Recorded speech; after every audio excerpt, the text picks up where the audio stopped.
What is going on, Headliner Nation? Hopefully everyone's doing well out there. We wrap up our rankings here for week 11. In this show, quarterbacks and tight ends. But maybe after this show is over, you still find yourself wanting more, whether it's flex rankings, kicker rankings, defense rankings. We have those as well. You gotta become a member of the channel though. So be sure to hit that little blue join button right underneath the video. But you're not only gonna get extra rankings, you're gonna get access to Discord, members only live streams, bonus content. There's something for everyone. And I will continue to say that our Discord is the least toxic fantasy football community there is in this industry. So if you're just looking for a lot of other people that want to enjoy playing the game of fantasy football, Discord here is where it's at. But now we're going to dive into the rankings. We're kicking off with quarterbacks, and number one for me this week, it's Patrick Mahomes.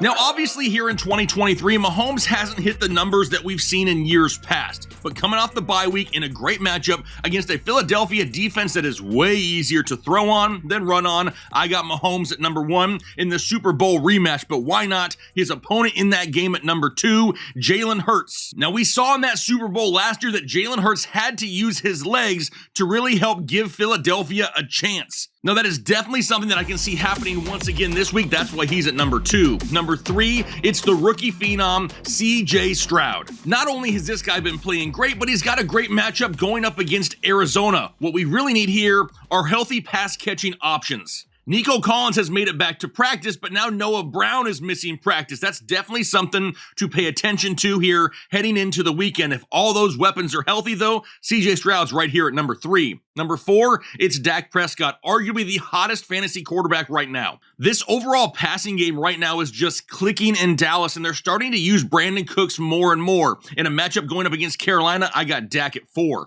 Number five, it's Josh Allen of the Buffalo Bills, may be the lowest I've ranked him in quite some time. Now, sure, some of it has to do with the matchup going up against the New York Jets, but really, the other side of it is Josh Allen has really seemed to lose a lot of confidence. He is out there overthinking it like a mofo every single week. Now, maybe the change of offensive coordinators makes a little bit of a difference, but in this tough matchup, I got him down here at five. Six, it's Sam Howell. And every single week, it's like clockwork for Sam Howell. The Washington defense is going to give up points. Sam Howell is going to throw the ball 42 plus times a week, and now he gets a great matchup going up against the Giants. He's all the way up to number six. On to number seven, though. This is where I have Lamar Jackson, Baltimore Ravens, in a matchup going up against Cincinnati on Thursday Night Football. Now, in a matchup earlier this season, Lamar needed 2 rushing touchdowns to really have a solid overall fantasy day. Can he do that again? Because we've really seen Lamar Jackson take a step back fantasy production-wise here over the last month of the season.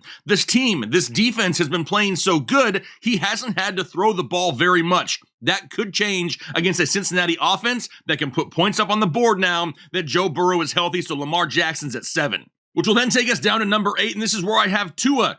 Tua, who now looks like Drake all of the sudden coming out of the bye week, with a matchup at home against the Las Vegas Raiders. Not the easiest of matchups, but Tua and the Dolphins play way better at home. That's why he's at number 8. Number 9, it's Justin Herbert of the Los Angeles Chargers. And he's coming off one of his best games of the season, now a matchup going to Green Bay to face the Packers, which is not ideal. It's a lot easier to run on Green Bay than it is to throw on Green Bay. But as long as Keenan Allen is healthy and we continue to see more and more Quentin Johnston, I got Justin Herbert right here at number 9. Number 10, it's Joe Shiesty, Joe Burrow of the Cincinnati Bengals in that matchup Thursday night going up against Baltimore. That Baltimore defense is no joke. But really, the only reason I have Joe Burrow this low still is we do not have T. Higgins once again this week. Does that mean that Joe Burrow's going to have a bad game and that he's not going to be able to put up fantasy points? No, it just overall lowers his ceiling because in this matchup earlier in the season, Joe Burrow threw 2 touchdowns against Baltimore.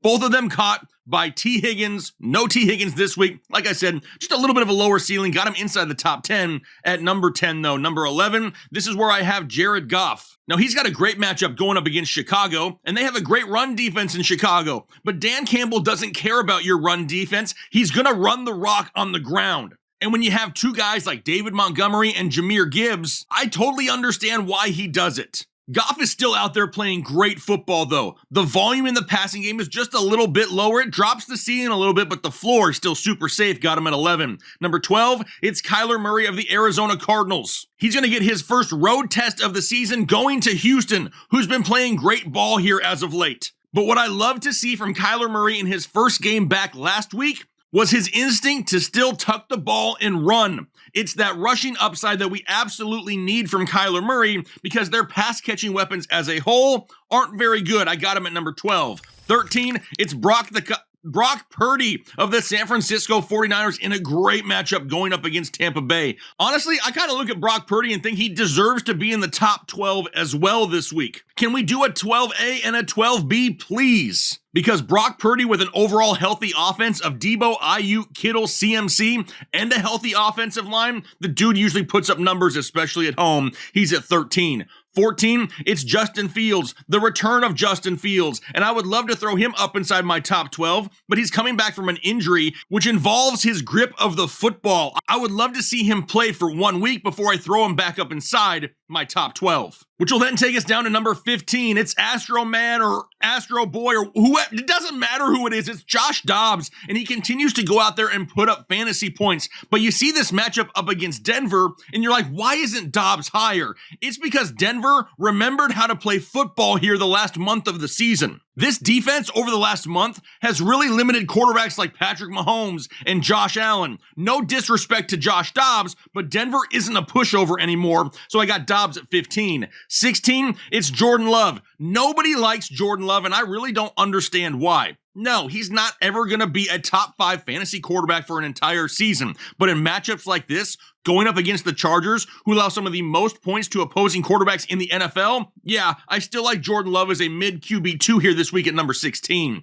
17, it's Trevor Lawrence, and he continues to fall down the rankings week after week after week. But honestly, this matchup this week going up against Tennessee isn't a bad one. The biggest issue with Trevor Lawrence is he's not throwing the ball deep down the field. Well, actually, let me rephrase that. He's not throwing the ball deep down the field to anyone except Christian Kirk. Ridley barely gets targets. Evan Ingram's getting little dump-offs. And Trevor Lawrence just seems to be locked on to Christian Kirk. Because of that, he's down to 17. 18, it's the Bake Show. Baker Mayfield in a difficult matchup going up against San Francisco. Now, numbers-wise, says that Baker could have a pretty solid day. But this defense is so much better with the addition of Chase Young, and I'll tell you why. When you have a defensive line that contains Nick Bosa and Chase Young, they get to the quarterback in like half a second. Because of that, routes can't develop down the field. What has Baker Mayfield really benefited from this year? Some deep balls down the field to Mike Evans, and those may be a little bit more few and far between in this matchup, so I got Baker at 18. 19, Russell Wilson. And like I said earlier, Denver's playing a lot better. Russ, though, kind of more of a safe floor play, a bye-week fill-in, not somebody with an overly high ceiling, and that's really because the only guy they throw it to is Courtland Sutton. Now, I love myself some Courtland Sutton, but it's not enough to get Russell Wilson those super high ceiling games,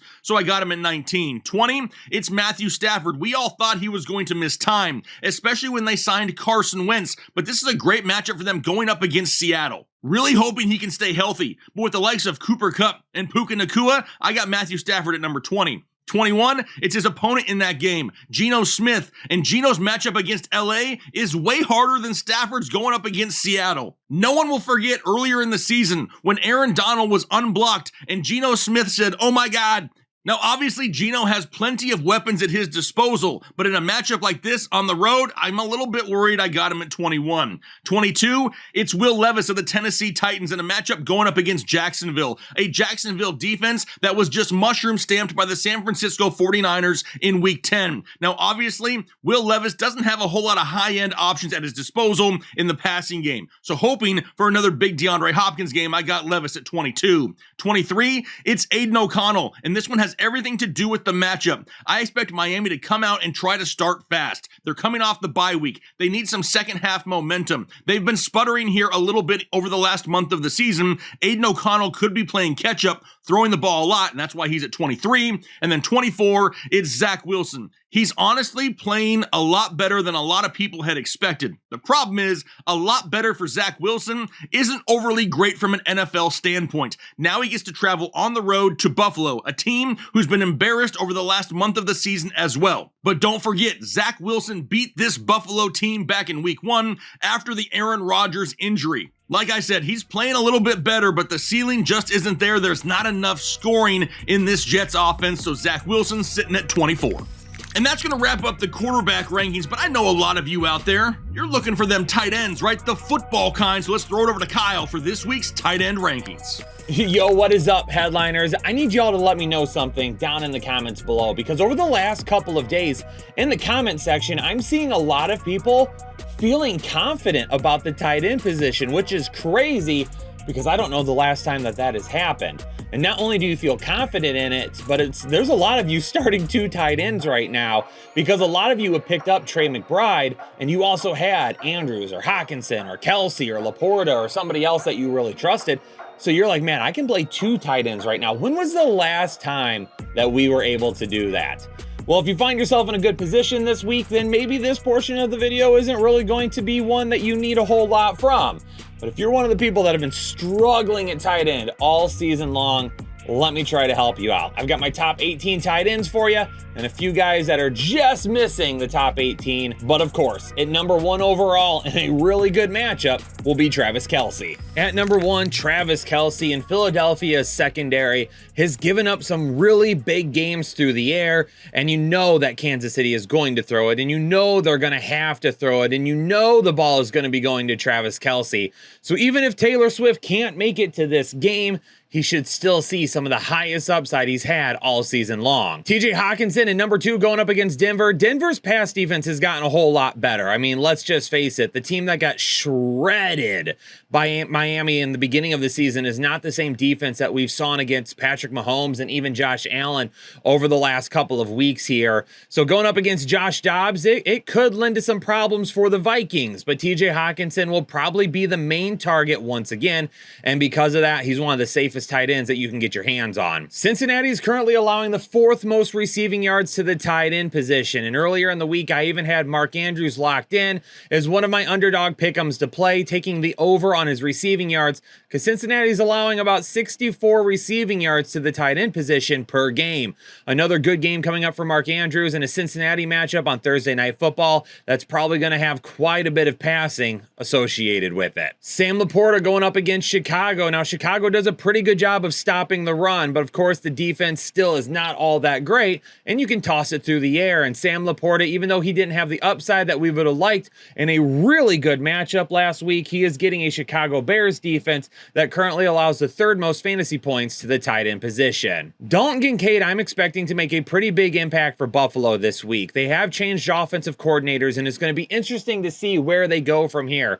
We know the Jets absolutely can defend the pass on the outside, and Dalton Kincaid out of the slot or playing on the end line would absolutely be a huge asset to Josh Allen, so he's not forced to throw the ball to the outside more than what he would have to. Maybe he doesn't have the upside that we would like, but we should lock him in for at least 6 to 7 targets this week. Houston currently allows the 2nd most fantasy points to the tight end position, and Trey McBride may be one of, if not the hottest tight end in football right now. Last week with Kyler Murray back did not stop him, still saw a ton of targets, and has kept on moving forward after the Zach Ertz injury. I will say Trey McBride definitely is one of the safest tight ends that you could probably play right now. George Kittle's week last week was basically built around one huge touchdown reception, but we know George Kittle has that ceiling. We talk about it every single week.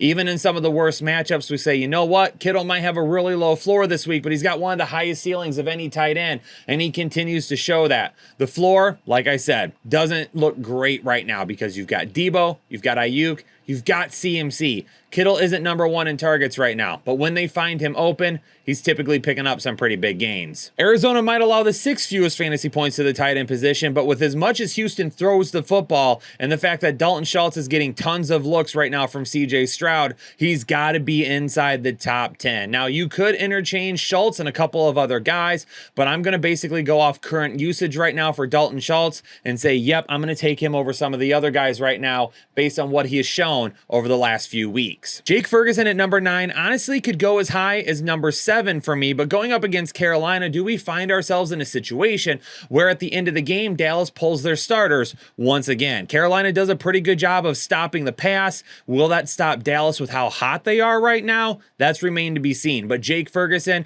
has a pretty good floor this week, but his ceiling is crippled if Dallas doesn't keep their starters on for the entire game. Luke Musgrave going up against the Los Angeles Chargers doesn't have a great floor, but I think he has one of the higher ceilings among the tight end position this week. If you were doing rankings based on just upside alone right now, I could say Luke Musgrave could go as high as probably tight end 7 at this point as well, maybe even 6. He has shown big play potential all season long. He just doesn't get the targets that we need.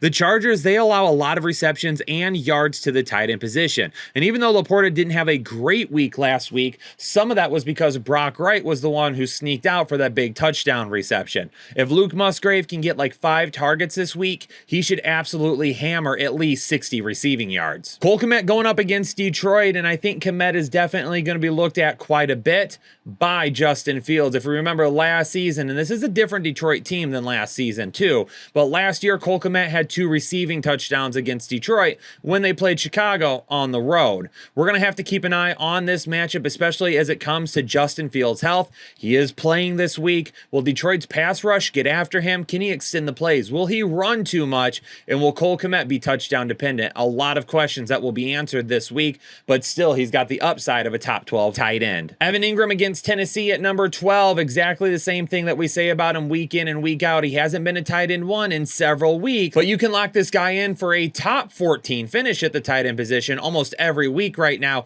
even if the ceiling is not that great. 3rd in the league in targets.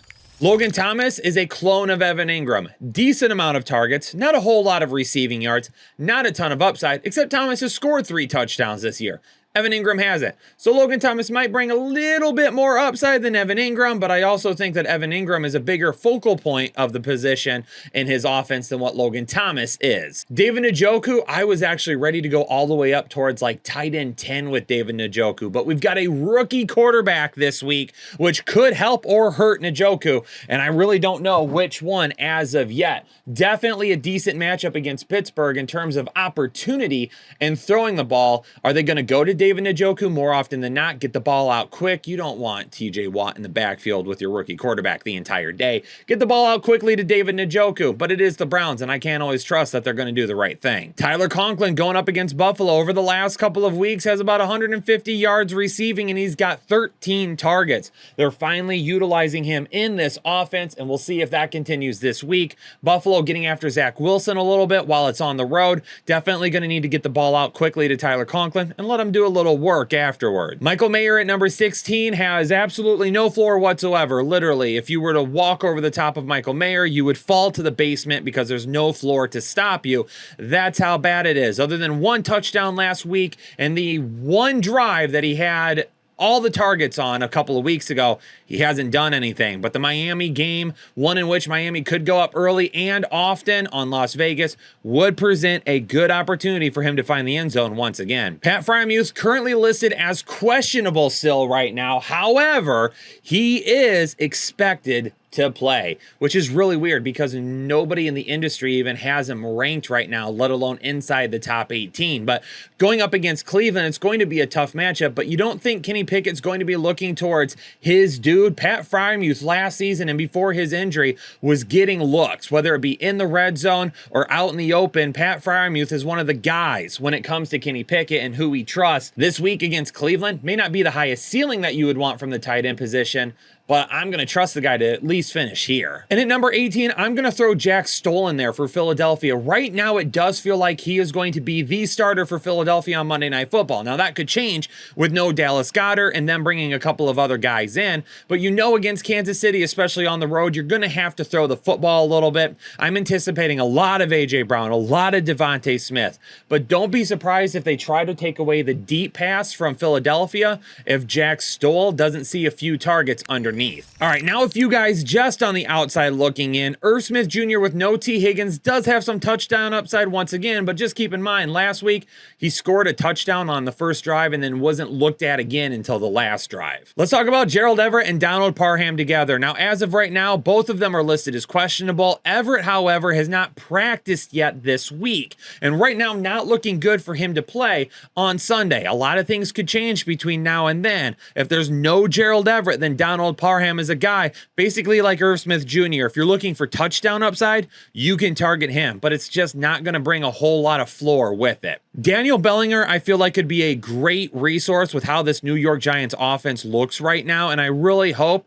that DeVito will find him maybe a little bit more this week against Washington. He's not rankable inside the top 18 as of yet, but I got him here because I want us to keep an eye on him. Cade Otton plays on the field more than any tight end in football, which means he's always got the opportunity to potentially see targets. But unfortunately, he hasn't been utilized much outside of one game this season. And with a tough matchup against San Francisco, who does limit the tight end position, I wouldn't be trusting him much this week either. And then last but not least, Tyler Higbee going up against Seattle. Matthew Stafford is expected back this week, so maybe we see some decent Tyler Higbee targets, but not something that I'm going to trust, because prior to the Stafford injury, Kupp and Nacua were still seeing over 70% of the team targets. Yo, Headliner Nation, there was a quick breakdown of my top 18 tight ends and then just a couple of guys that are sitting on the outside looking in this week. Do me a favor and hit that like button for me. Turn on those notifications so anytime we go live or drop content, you'll be able to check it out right away. And don't forget, make sure you let me know how you're feeling about your tight end position right now. But for now, I got to get out of here. I got stuff I got to do. I got to get the flex rankings out for everybody out there that's a member currently. So I'm going to go do all that. Peace out, Headliner Nation. Stay safe and healthy, and I'll catch you all on the next episode of the Fantasy Headliners.